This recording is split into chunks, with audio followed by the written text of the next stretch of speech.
Welcome to Rewriting the American Story, the podcast where we uncover hidden figures and overlooked moments in U.S. history. I'm your host, Kinsey McAdoo, and today we'll focus on the women who made the American Revolution possible, but often get left out of traditional accounts. When you think about the Boston Tea Party, who comes to mind? You probably think about Samuel Adams, Paul Revere, and the Sons of Liberty. Textbooks will tell us about a group of men who disguised themselves as Mohawk Indians and dumped over 3,000 chests of British tea into the Boston Harbor. This story is true, but it's only part of the story. Today, we'll be spotlighting one woman in particular, Sarah Bradley Fluton, a leader of the Daughters of Liberty and a woman later known as the mother of the Boston Tea Party.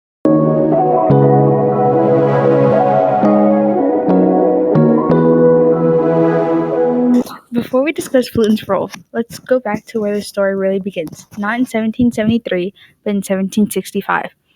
This was a year stamped at crisis when colonists were angry about British taxes.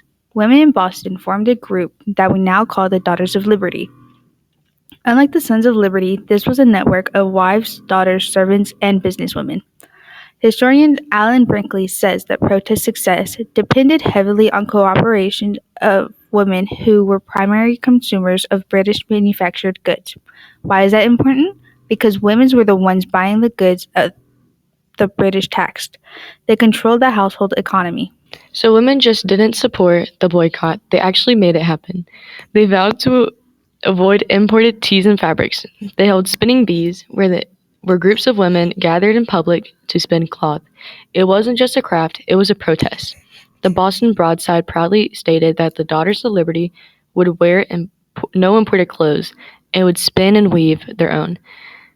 This resistance struck British merchants where it hurt the economy.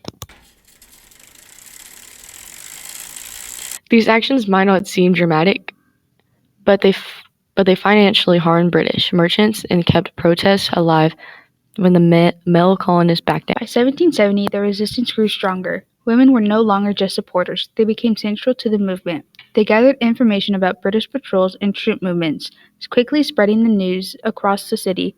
Some even took part in riots and crowd actions.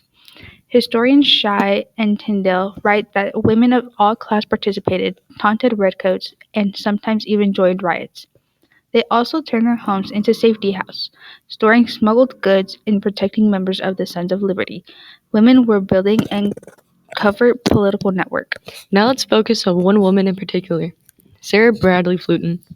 On the night of the Boston Tea Party, Fluton just didn't witness history, she helped make it. According to her later recollection, I helped disguise several of the men. I made them look like Indians. After they returned, I helped wash them and clean them, so they would not be detected.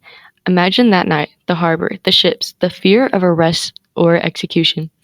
Fluton transformed these men into their disguise and then scrubbed away the evidence afterwards. Other women joined her. Early the next morning, they gathered at the harbor and boiled seawater so the tea couldn't be salvaged. It wasn't an accident, it was sabotage. Without Fluton, the women who supported her, the men could have been recognized, arrested, and probably executed. So why wasn't she included in almost 200 years of history? For generations, historians focused on the men. Why? Partly because women's actions took place in homes, kitchens, and spinning circles, private areas. They didn't leave behind government documents or newspaper articles. Their contributions didn't fit in the heroic image of combat and battlefield glory. As historian Brinkley explains, early historians wanted a version of American independence centered on masculine heroism, so they looked over women's stories. Textbooks ignored that women were boycotting products. They overlooked the intelligent networks. They missed women like Fulton, who were part of the Tea Party itself. That erasure has consequences.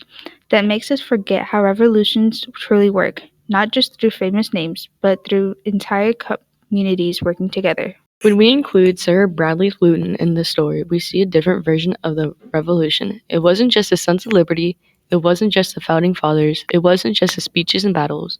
It was women organizing, resisting, and protecting neighbors. The Daughters of Liberty show that political power doesn't solely come from political speeches or military action. Sometimes it comes from homes, from marketplaces, from people willing to say no. Their story reveals that the path to the American Revolution crossed not just class lines and colonies, but gender lines too. Sarah Bradley Fluton once said that she helped disguise the men of the Boston Tea Party, but perhaps her greatest act was disguising history itself. For almost 200 years, her work and efforts of the Daughters of Liberty were hidden, forgotten, or ignored. Today, we can finally recognize the truth. The American Revolution wasn't just a tale of great men, it was a story of great courage shared by women as well. Thanks for listening to Rewriting the American Story. Join us next time when we uncover more hidden histories and learn the truth behind the myths.